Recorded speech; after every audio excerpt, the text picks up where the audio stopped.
First night ఎలా ఉంది? ముద్దు, ఇది డేరా. ఓ అయితే ఫస్ట్ నైట్ అయ్యాక ఊరికెళ్ళనా?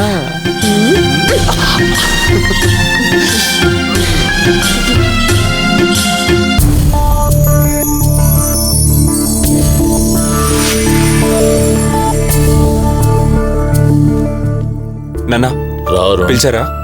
కూర్చో.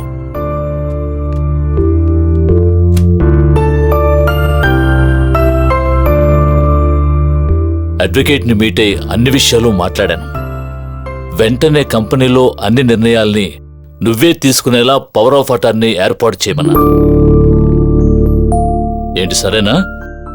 తర్వాత ఇందులో నీ పాస్పోర్ట్, టికెట్, వీసా అన్నీ ఉన్నాయి.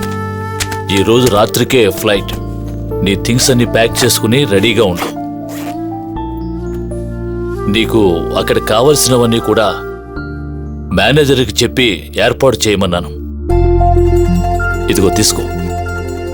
ముఖ్యమైన విషయం ఒక్కటే, నువ్వు నీ దృష్టంతా బిజినెస్ మీదే పెట్టి కంపెనీని రికవర్ చేసి తిరిగి రావాలి.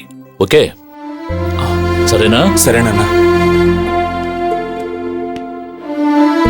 ఏమిటి ఏదో మూడౌట్లో ఉన్నాడో? ఏమైంది వీడికి? చిన్నయ్య గారు, మీకేమైనా కావాలా? నువ్వు నాకు హెల్ప్ చేయాలి. చెప్పండి అయ్య గారు. జానకి నేను తప్ప ఇంకెవ్వరూ లేరు. నువ్వే తన్ని జాగ్రత్తగా చూసుకోవాలి. నా గురించి ఆలోచిస్తూ దిగులు పడొద్దని చెప్పు. నేను సంతోషంగానే ఉన్నానని చెప్పు. తను నా గురించి ఆలోచిస్తూ ఉంటుంది. తనని వేళకి భోంచేయమని చెప్పు. ఆరోగ్యాన్ని కూడా కేర్ఫుల్గా చూసుకోమను గంగా. ఆయన ఆరోగ్యాన్ని కేర్ఫుల్గా చూసుకోమను.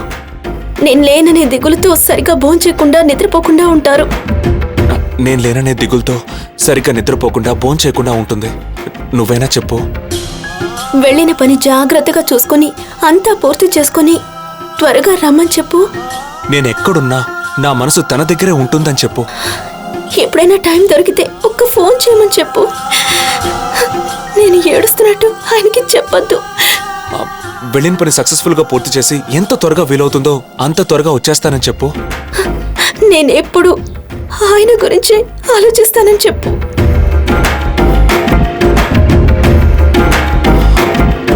ఈ ఫోన్ జానకివ్వు. నేను అప్పుడప్పుడు ఫోన్ చేస్తానని చెప్పు. నేను ఇప్పుడున్న పరిస్థితుల్లో తను చూశానంటే నాకే తెలియకుండా ఏడ్చేస్తాను.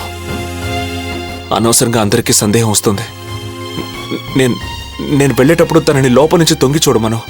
తన ముఖం ఒకసారి చూసి వెళ్ళిపోతాను.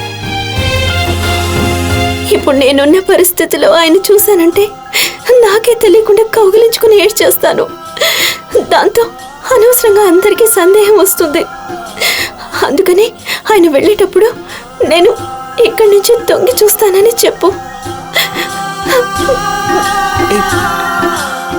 ఏమైంది? మీరిద్దరూ ఒకరినొకరు లవ్ చేసుకున్నారని చెప్పడం కంటే ఒకరి కోసం ఒకరు పుట్టారని చెప్పడమే కరెక్ట్. ఇంగ్లీష్లో ఒక ప్రవర్బ్ ఉంది, you are not made for each other, you are born for each other. ఇది కూడా అలాగే ఉంది. జానకక్క నాకేం చెప్పి పంపించారో అదే మీరు కూడా చెప్తున్నారు. మీరు కలిసి ఉండాల్సిన అవసరం లేదు.